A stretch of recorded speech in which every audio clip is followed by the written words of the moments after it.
You think you know the War of the Worlds? Think again.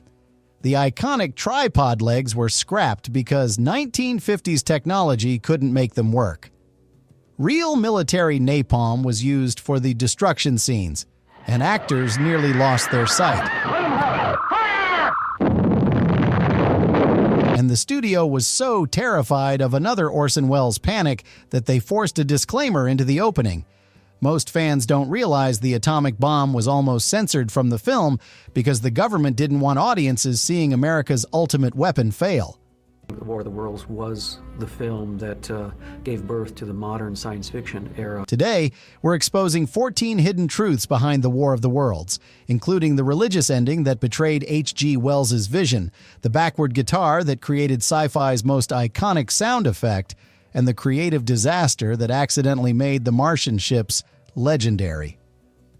1. The invisible legs.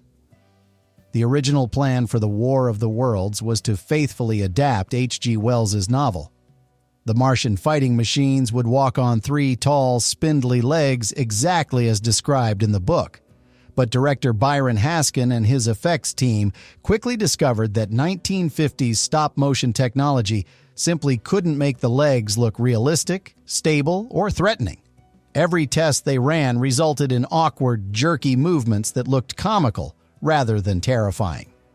Faced with this technical limitation, Haskin made a brilliant creative pivot. He decided the machines should hover using invisible magnetic beams, supported by what the film describes as rays of force. This transformed them into the iconic manta ray-shaped flying craft that became the visual signature of the film. A compromise born from technological failure, but it ended up creating one of the most distinctive alien designs in science fiction history. Those hovering ships are now more recognizable than Wells's original tripods. 2. Real napalm. Was used to capture the massive scale and intensity of the Martian destruction sequences. The production didn't rely on standard movie pyrotechnics or controlled explosions. They used actual military-grade napalm borrowed from the U.S. military. The heat generated by these explosions was so extreme that several background extras suffered singed hair and minor burns despite safety precautions. The crew worked in genuinely dangerous conditions. The footage they captured has a visceral intensity that fake explosions could never match. You're watching real napalm incinerate real sets in real time. That authenticity makes the destruction feel more catastrophic and hopeless than anything created with modern CGI. The kind of reckless filmmaking that would never be allowed today. But it gave the War of the Worlds a level of physical danger that bleeds through the screen. 3. The spider. That failed. The alien creature glimpsed briefly during the farmhouse scene was originally designed as a giant, multi-legged spider-like being.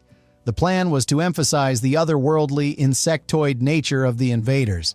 But when the full-scale puppet was built and tested on set, it looked so clunky and difficult to operate that it came across as comical rather than scary.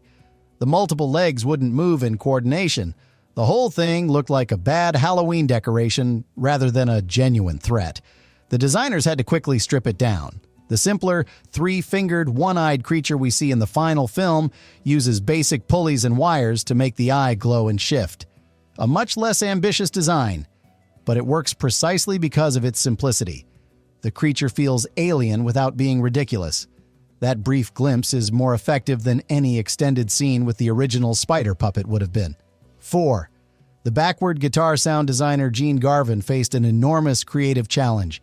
How do you create a sound for an alien weapon that has never existed and needs to feel completely otherworldly? After weeks of experimentation, he discovered a solution that became legendary. He took a high-pitched electric guitar note, played it backward through a tape recorder, then amplified it through a series of resonating metal coils that distorted and warped the sound into something genuinely alien. That iconic screeching, whooshing sound of the Martian heat ray became the gold standard for science fiction weaponry for decades afterward. Every laser gun, death ray, and plasma cannon in sci-fi films owes a debt to Garvin's backward guitar experiment. One of the most influential sound effects in cinema history. created through pure trial-and-error experimentation with analog equipment. It's never been topped. 5. Anne Robinson's near blinding. During the filming of the church destruction sequence, a large pyrotechnic spark charge was rigged to explode behind actress Anne Robinson to simulate the Martian attack. The special effects team had packed the charge with too much explosive powder.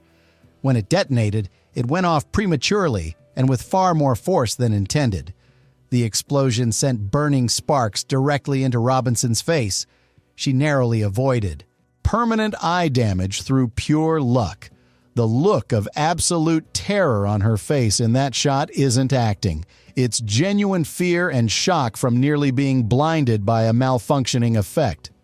Robinson was reportedly furious after the take, but the footage was so powerful that it made it into the final film.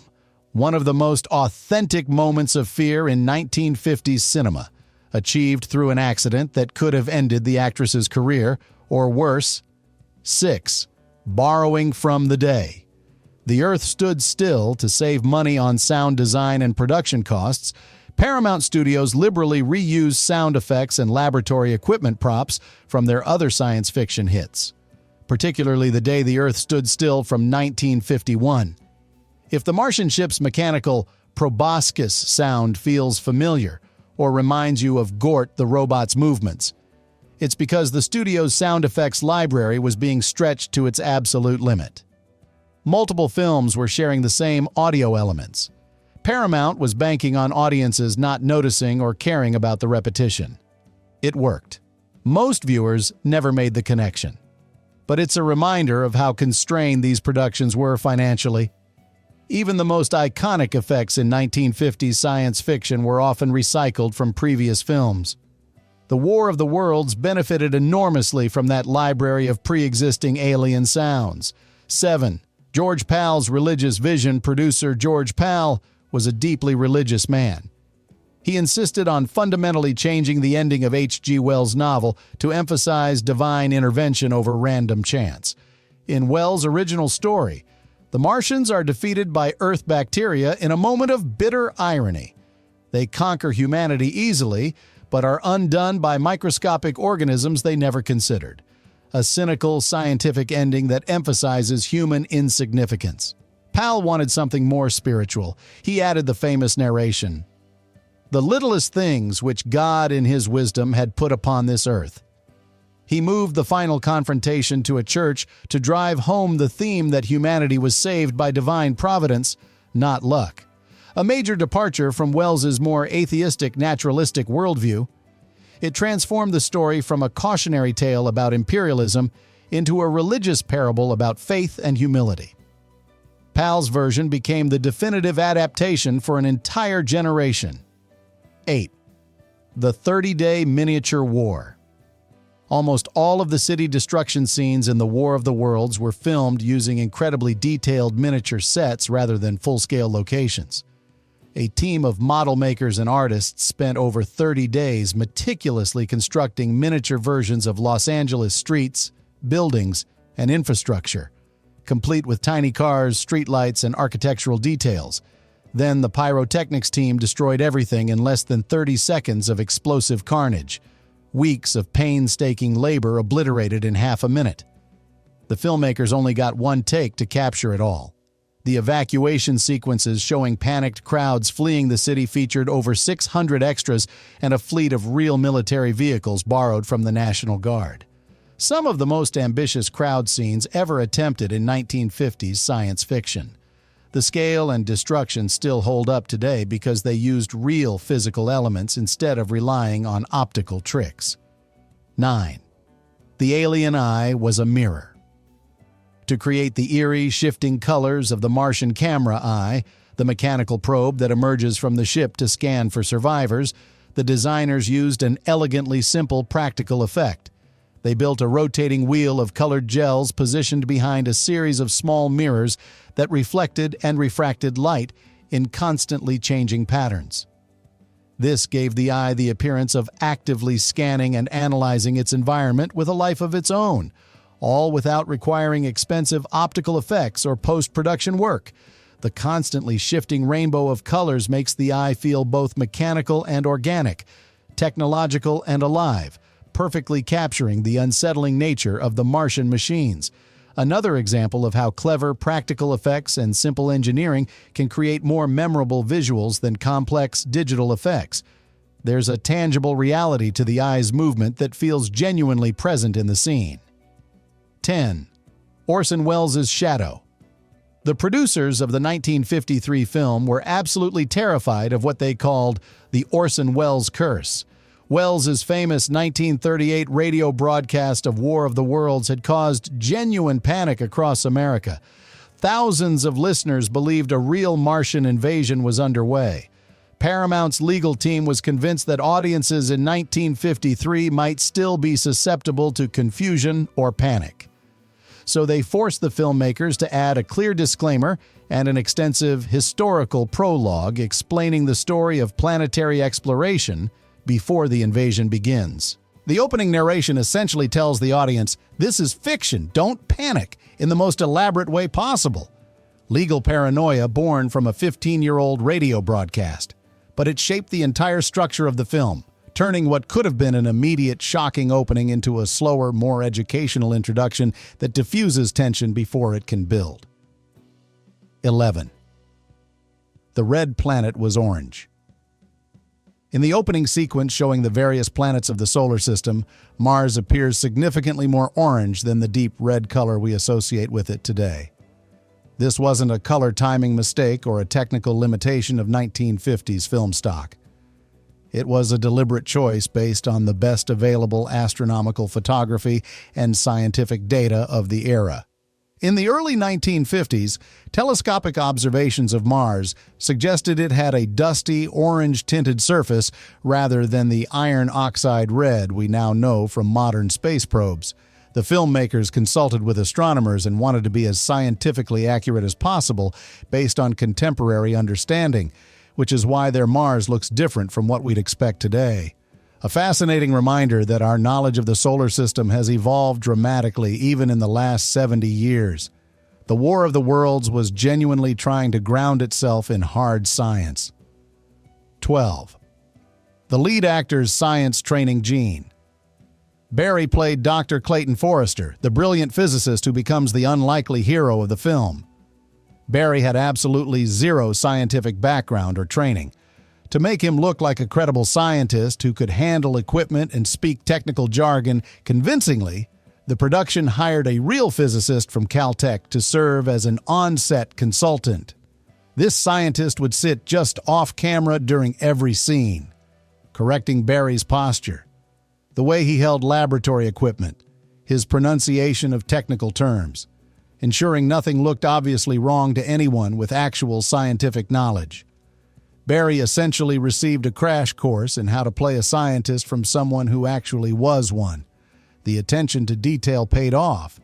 His performance feels authoritative and grounded in a way that many movie scientists don't. Another example of 1950s filmmakers taking their subject matter seriously enough to invest in authenticity. 13. The atomic bomb censorship. The War of the Worlds faced an unusual battle with government censors regarding its depiction of weapons of mass destruction. While the military was happy to loan tanks, aircraft, and personnel to show off American military might, government officials were reportedly nervous about the film's central plot point. The atomic bomb is completely useless against the Martian shields. During the height of the Cold War, with nuclear deterrence being the cornerstone of American defense policy, censors were afraid that showing the A-bomb as a total failure would cause public panic or undermine confidence in the nuclear arsenal. They forced the filmmakers to add specific lines of dialogue emphasizing that the atomic bomb was still a powerful deterrent against human enemies on Earth, even if it couldn't stop aliens. A bizarre compromise that tried to preserve the film's story while reassuring audiences that humanity's ultimate weapon wasn't actually worthless. The censorship reveals how deeply Cold War paranoia penetrated even science fiction entertainment. 14. The scientist versus priest alternate ending. There was significant creative conflict during production about how the film should end, particularly between the scientific and religious interpretations of the Martians' defeat. An alternate ending was seriously discussed where human scientists, rather than divine providence, discover the bacterial infection killing the Martians and deliberately weaponize it as a biological weapon to finish off the remaining invaders. A more traditionally science fiction conclusion that emphasized human ingenuity and agency. George Pal shot down the idea immediately. He argued it robbed the story of its spiritual weight and message about humility. This led to a behind-the-scenes rift. The screenwriters felt the miracle ending was too religious and not proper science fiction. Pal insisted the divine intervention theme elevated the material beyond simple monster movie thrills. Pal's religious version won out and became the ending that made the film a timeless classic, though it remains controversial among hardcore Wells purists who prefer the book's bleaker, more atheistic conclusion.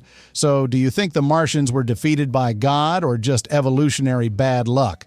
Which behind-the-scenes fact surprised you the most? Let me know in the comments. If you want more deep dives into the films that define the golden age of science fiction, hit subscribe. See you in the next one.